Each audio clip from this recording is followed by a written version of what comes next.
માર્કેટના વધઘટને હંમેશા સેન્ટિમેન્ટ્સ તરીકે ઓળખવામાં આવે છે. સેન્ટિમેન્ટ્સ એ મનોસ્થિતિની રજૂઆત કરે છે.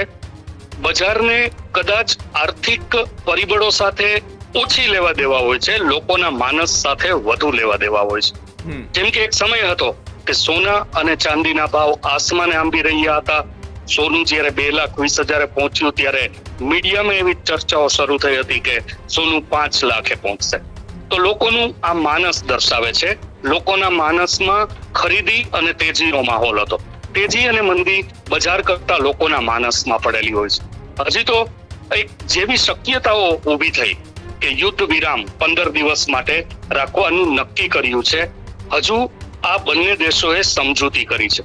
જરૂરી નથી કે સમજૂતીનું પાલન કરવામાં આવે, પણ લોકોએ એને આશ્વાસનનો એક મુદ્દો બનાવી અને તરત જ બજારમાં પોતાનું રિએક્શન આપ્યું. ઘણા સમયથી બજાર વધે એવી અપેક્ષા લોકો રાખી રહ્યા હતા અને લોકોને જેવી તક મળી, રોકાણકારોને જેવી તક મળી કે તરત જ તેઓએ બજારમાં પોતાનો પ્રતિભાવ આપવાનું શરૂ કર્યું. 2700 પોઈન્ટ સુધી બજાર એ ઉછાળો નોંધાવ્યો. આવું જ સોના અને ચાંદીમાં છે. લોકોએ પોતાની ખરીદી દબાવી હતી, પણ લોકોને હવે આંખની આગે જે મોતિયો આવે અને મોતિયાની સર્જરી થયા પછી જે ક્લેરિટી દેખાય, એક્ઝેક્ટલી આ એક પ્રકારની સર્જરી છે. લોકોને ચોખ્ખું દેખાવા લાગ્યું છે અને માટે લોકોએ બજારમાં ખરીદીની શરૂઆત કરી છે. હોર્મુઝ સ્ટ્રેટ અથવા તો સ્ટ્રેટ ઓફ હોર્મુઝ બંધ હોવાને કારણે વિશ્વમાં સપ્લાય ચેઇન ખોરવાણી હતી.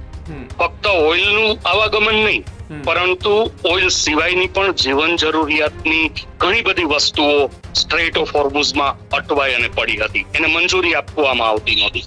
હવે ઈરાન પણ ગંભીરતાથી વાકેફ હતું, કારણ કે સમગ્ર વિશ્વમાં ધીમે ધીમે ઈરાન અડખામણું બનતું હતું. અત્યારે ઈરાનને પણ વૈશ્વિક સહાનુભૂતિની જરૂરિયાત છે, કારણ કે અમેરિકા જેવું મજબૂત રાષ્ટ્ર જ્યારે યુદ્ધના મેદાનમાં ઈરાન સામે હોય અને વિશ્વનો ટેકો જો ઈરાનને ન મળે તો ઈરાન માટે મુશ્કેલી કે આફત સર્જાય એવું હતું. અને માટે ખૂબ જ વ્યૂહાત્મક રીતે ઈરાને સ્ટ્રેટ ઓફ હોર્મુઝ ખોલવાનો નિર્ણય કર્યો છે. વિશ્વમાં ખોરવાયેલી સપ્લાય ચેઇન વધુ એક વખત સ્થાપિત થવાનો પ્રયત્ન કરવામાં આવ્યો છે. પરિણામે વિશ્વમાં જે મોંઘવારી ફાટી નીકળવાની એક શક્યતા સેવાઈ રહી હતી, એના ઉપર હાલ તો બ્રેક લાગી છે. અમુક રાષ્ટ્રોમાં તો મોંઘવારીની શરૂઆત થઈ ગઈ હતી કે જ્યાં ઓઇલનો પુરવઠો ડિસ્ટર્બ થયો હતો. એ ઓઇલનો પુરવઠો પુનઃસ્થાપિત થશે ત્યારે ભાવો સ્થિર થશે. પ્રદીપજી, અત્યાર સુધી એવું ક્યારેય જોવા નથી મળ્યું કે વધેલા ભાવો ઘટ્યા હોય.